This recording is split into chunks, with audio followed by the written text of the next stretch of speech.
Praise God. We praise God. We praise God. We are now on number 34. Number 34 of our 40 fasting functions. And today we are talking about discipline the body. Discipline the body. How fasting functions to help us discipline the body, and how the discipline of the body can also help us to fast more effectively. Remember, as we are talking about the functions of fasting, we are also looking at the factors that help fasting to function more effectively. So today is the discipline of the body. Discipline the body. Now, why are we talking about disciplining the body? No matter how spiritual you are, no matter how much you talk about your mind, your emotion, your will, at the end is your body that communicates things. Your tongue has to move for you to talk. Your eyes have to open for you to see. Your hands have to move for you to gesticulate. So the body, which is the temple of God, is as important as the soul and as the spirit. Because it's the temple of God. It's very important to God. So in fasting, the body plays an important role because it's the body that actually eats the food. If fasting is abstinence from food, and then the other details about fasting have now got to do with the soul and the spirit, the inner and the more important factors about fasting. But that of the body is important because the abstinence from food has got to do with the body. So we are talking about increasing spiritual intensity and giving complete attention to God by disciplining the body. If the body is not disciplined, you can't give total attention to God. You'll be distracted. For instance, if you're very ill, if you are in pain, fasting is very difficult. Fasting is difficult. That was why, for instance, when I was trying to train people on how to pray for 10 hours in a day, my wife prayed for 10 hours when she was pregnant, and then when she was like 2 days to the delivery of the baby, she did it again, the contact 10. We call it contact 10, praying for 10 hours in a day. She did it again, about 2 days to the delivery of the baby. And then the more difficult one was when she did it while she was breastfeeding. Because at that time it was not easy. But she did it and was able to do the contact 10 to pray for 10 hours. So I knew that contact 10 is something that can be done by a pregnant woman, a very pregnant woman, and a breastfeeding woman. And so any man can do contact 10. Any man can pray for 10 hours. So your body needs to be controlled if you want to pray effectively. Or else, if you want to do contact 10, you sleep half of the time. Or you're too weak, too tired, too distracted. Your body is more interested in going for sightseeing, more interested in watching television, more interested in drinking and eating. So there are cravings of the body, cravings of the flesh. We need to learn to control ourselves. When you control yourself, your fasting is more effective. And fasting functions to help us to control our bodies.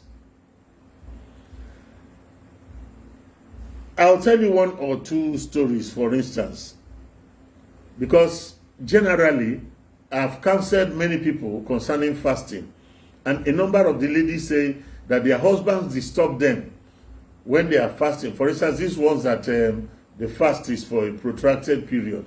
The husband wants to sleep with them. So they are restless men. A number of us are restless men. So we need to control our bodies when we are fasting so that we can be more effective. We can give ourselves more to fasting and prayer. And fasting helps us to control our bodies. For instance, there was a young man in Mina who had problems with sleeping around with girls.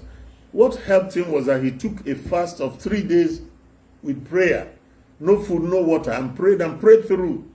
And after that, God delivered him from that demon of immorality. There was someone who just couldn't stop smoking. He took a fast. In fact, after the fast, I think it was 2 days on water only. After that fast, he said he lost, in fact, if he stayed where they were smoking, he started having nausea. started feeling like vomiting.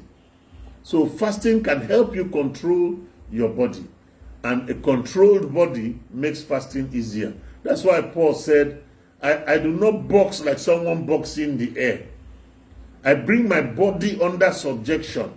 Like an athlete, I am aiming for a goal. And I bring my body under subjection. So I bring my body to obey the Spirit of God, and to obey my spirit. Because you can humble your body, discipline it, and it's all physical. But when it's by the power of the Spirit, when you bring your body under the power of the Spirit, then it's spiritual. It is far more profitable than mere physical or mere motivational perspectives.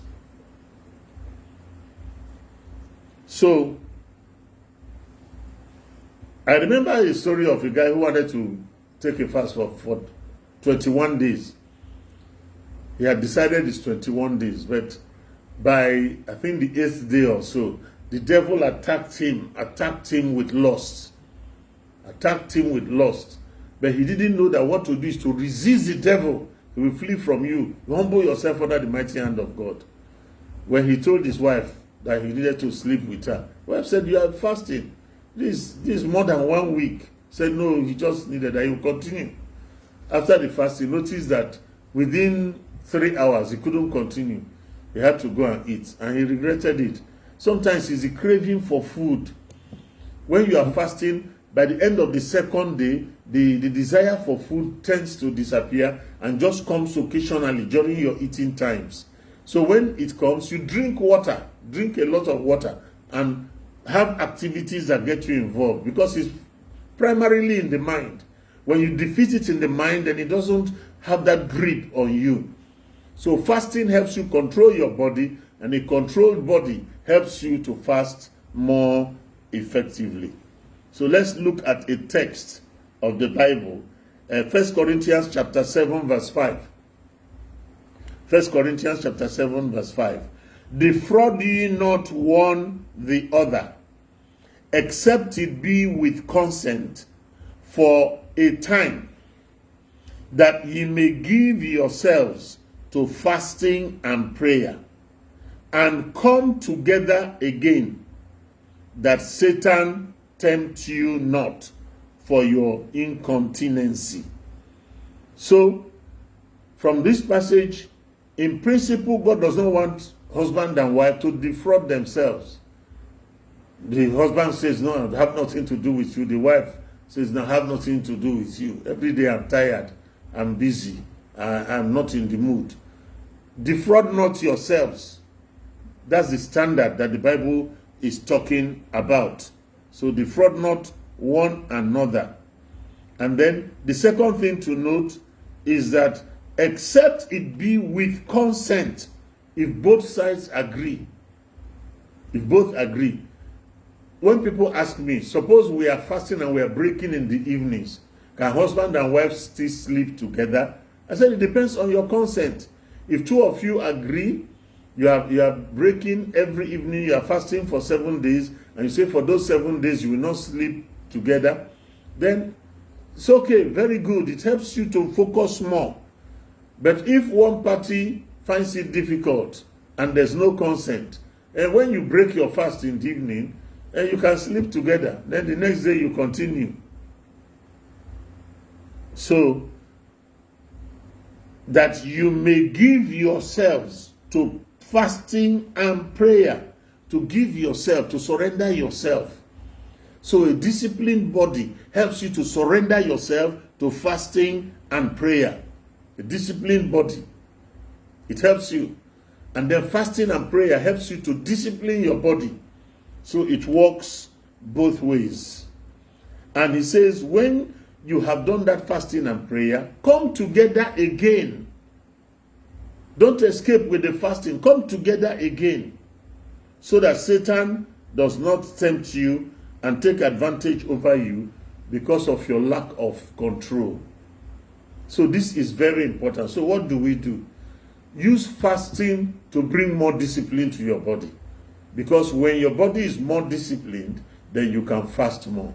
God bless you. Real good. This is Charles Achonwa. Your brother Charles. Bye for now.